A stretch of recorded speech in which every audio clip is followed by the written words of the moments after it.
Ito problema tong washing namin, no. Sobrang bagal umikot eh. So try natin siya sa options. Alisin muna natin yung zero natin wash. So try natin siya sa spill. Zero yung wash. Then sa pagbabanlaw, rinse, zero din natin. Sorry, zero. Tapos sa rinse nya, bigyan natin siya ng 5 minutes. Then play. Bagal eh. Yan yun. Nagre-reflect yung araw, no.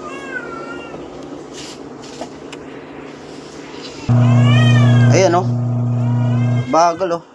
Dito nyo.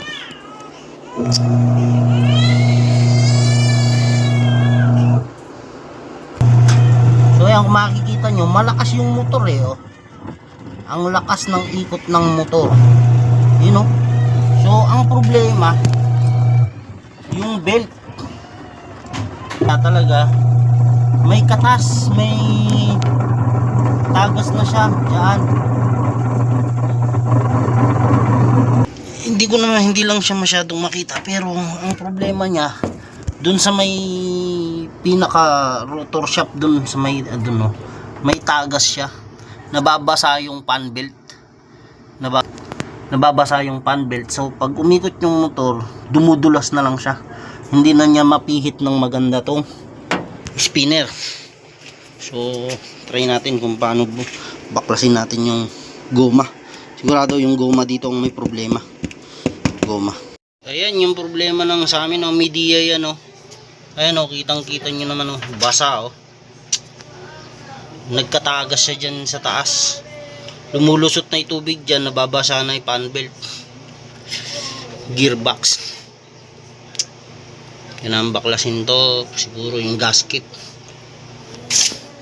Yun, oh, basang-basa yung fan belt, oh. Kaya ayaw niya. Dumudulas na lang siya. Tapos parang maluwag na rin, oh.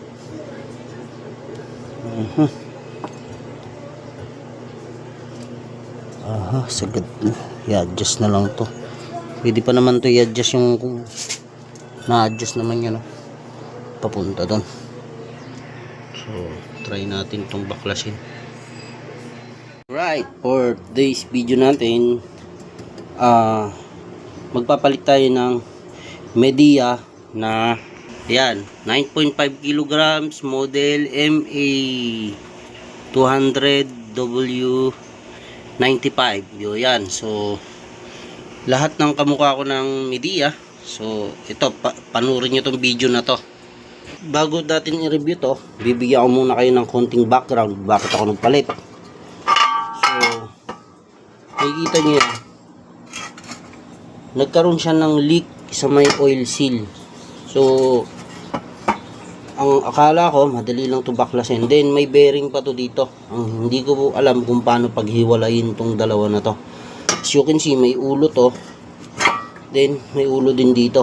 So baka ipapapress pa yan or anything else, di ko alam. Pagdating sa ibang parts niya dito, nababaklas siya. Yan. Pero yung bearing na to, kung tamaan tong bearing na to, ayan, oh, mukhang pasira na rin kasi yung bearing dun, oh. Yun, kung makikita nyo, kalawang na rin kasi nga tinamaan ng tubig. Nag-leak yung oil seal dito. Yun, oh. Dito mismo, yan, oh. Kaya dumaan siya dito. So tinamaan niya na lahat. Kaya ang tendency, humina yung ikot, malakas yung ikot ng motor. Mahina yung ikot ng spinner tab. Ito, mahina yung ikot nya. So ayun. So pag binaklas, kung magre-replace ka ng parts, matrabaho. Then hindi pa natin alam kung may mabibili tayo agad na bearing na to. Yan. At saka yung iba pa niyang parts, itong oil seal na to, siguro meron siya service center, di ko alam.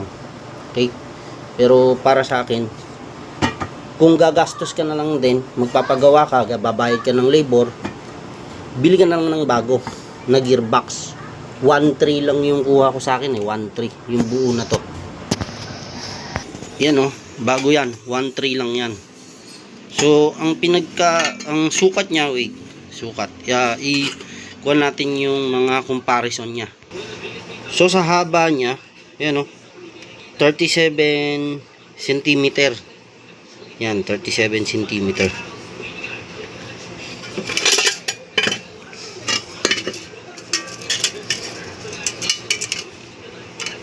Dito, so dito din sa isa, ayan 37 cm.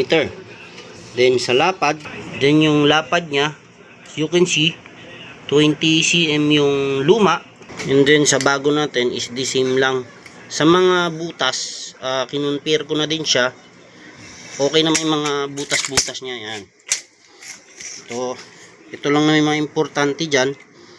Ito yung mga importanteng butas dyan itong kakabitan ng sa may release ng drain plug, and then yung motor para sa drain plug ito. And then ito naman yung para sa, itong dalawa na to is yung para sa ating motor, sa motor. Afterwards, wala na akong ibang nakikitang importante pa. Yun lang naman yung nagpapagana ng buong system na to. And then itong gearbox natin, yan. Yeah. Ang difference lang talaga na nakita ko dito is itong itong na to. Bali ang haba naman nito from dito is 5. And then yung pinaka-tit niya is halos nasa 2.5. Pero ito, okay naman siya, halos mas mahigsi siya ng konti for 5. So 4 lang ito. 4. And then yung pinaka-tit niya, ang haba niya ay yung pinaka-kwan niya is halos 3. So ito ngayon ang magkakaalaman tayo kung uubra. Kung makikita nyo kasi yan sa sa may luma, ay sa may original niya, may clearance siya na ganyang kahaba. Yan ang tayo ngayon, malalaman natin kung papasok yan.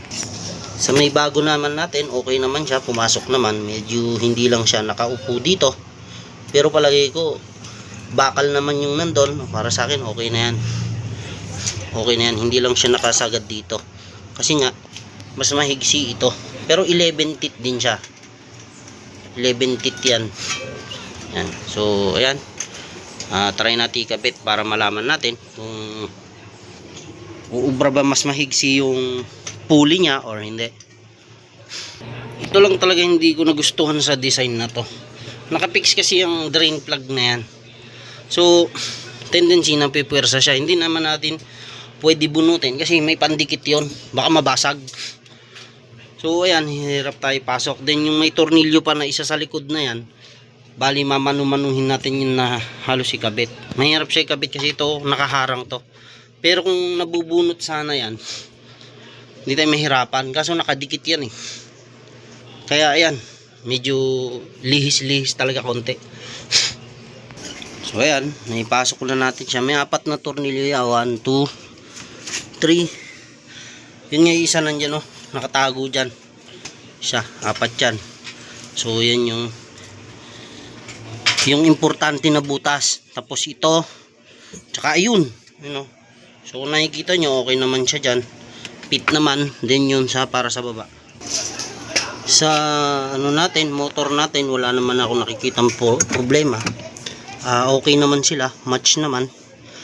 So ayan pati yung mounting okay din. Palagay ko yun lang talaga yung nakikita kong magiging problema ko, yung sa pulley kung sakali, pero sana wala. Ito pa yung importante na isa, yung kakapitan nito din sa kabila, doon sa kabila, basta dalawa yung tornilyo na yan. Alin siya, alin. Okay, so ito siya, yan. So ayan, as you can see, fit naman yung mga thread nya, wala akong nagiging problema sa thread. Ayan yung isa yun. Then yung isang tornilyuhan pala siya, ito atago. So I suggest bago kayo magbaklas sa ilalim, tanggalin na muna tong isa na to. Ito ang pinakauna yung tanggaling tornilyo bago yung iba dyan. Ito lang isa na to para hindi aalog-alog yung mga motor mo dun sa loob. Tanggalin lang muna tong isa na to kasi nga natatakpan siya. Yan o, nandiyan yung isa naman. Ikabit mo muna yon. Para ikabit yon, yung kuha na yon, yung ulo ilusot mo dun sa kabila. Ayun, nakita mo, papasok na siya. Yung ulo na to ilulusot mo dun sa kabila. Ayun o, dito ilulus from dun sa likod, ilulusot mo siya dito sa kabila. Ayun, yung pinaka butas na yon. Sorry medyo mahirap mag video. Bitawan mo na siya, tapos ikakabila mo lang siya dito. Yun, gaganon mo siya dun o. Yun o, ayun o. Tapos pailalim. Yun, okay na siya. Yan, bago natin siya itornilyo. Bago natin siya itornilyo, ha. So, as you can see, pati yung fittings ng niya, ayun o, sakto lahat eh. Yun lang talaga, medyo parang nakukulangan ako sa may taas, pero sana hindi tayo magka-problema doon. Yan. So, dalawang alin din yan. Ito yung medyo hassle talaga tong isa na to eh. Yan o. Kasi dudukutin natin talaga yan. Kasi nga, naka-fix yan. Hindi yun matatanggal. Yan. Kaya, dukot. So, first problem encountered. Hindi match yung butas nito dun sa may baba na yon. So, siyempre gagawa na natin ng paraan yan. Lilihain ko na yan. No? As you can see, hindi siya makapasok. Yung butas na yan, yan o, hindi makapasok. Hindi siya sumasagad. May awang siya, ayun o.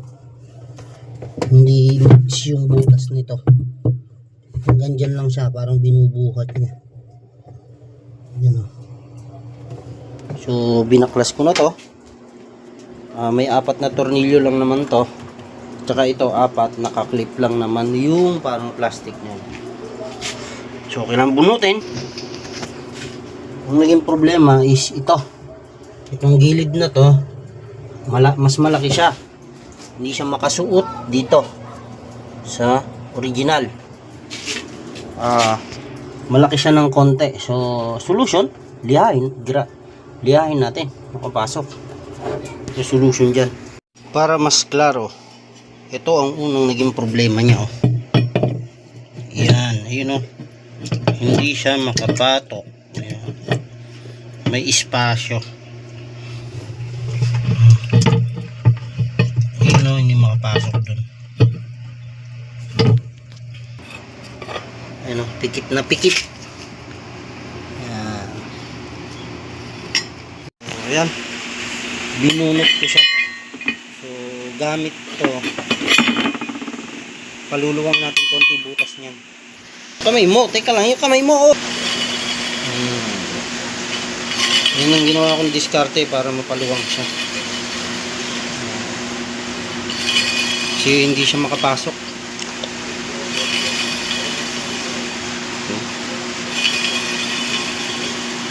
Pikit na siya oh. Yan o. Oh, ha? Pwede na to.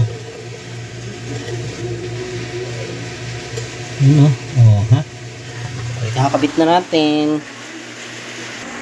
Yan, may mga tornilyo yan. 8. 1, 2, 3, 4, 5, 6, 7, 8. 8. O yan, pikit na siya. May 4 na tornilyo lang naman yan. Ayan. Number 8. Hindi na kasi hindi siya pumapasok. So, ginawa ko ng paraan para makapasok. Isa pang problem encountered na naman. Since maigsi yung pulley nito, so naglagay ako ng mga washer para maiangat ko ng konti yung spinner tab. Oh, medyo maigsi kasi yung pulley niyan. Kasi kung hindi natin gagawin yon, ito, shit, sorry. Power bank. Ito kasi Kapansin niyo yung gilid na yan. Pasok naman siya. Ang problema, ito, maabot dyan, oh. Sumasayad to. Yung gilid mismo na yan. Hindi dapat siya sumayad. So, dapat talaga match. Pero nagagawan pa naman ng paraan. So, ayun, 5 washer, oh. Umiikot na siya, oh. Yan lang naman kailangan natin, eh. Papaikot natin siya. Pag hinigpit yung tornilyo. So, may tumutunog, ah. Yun.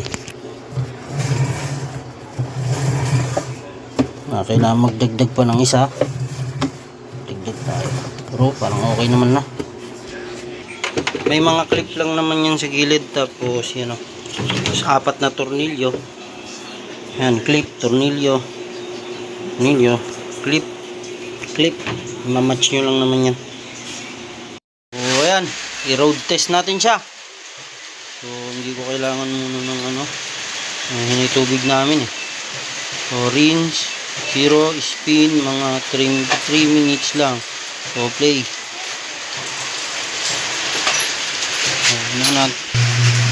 So yan.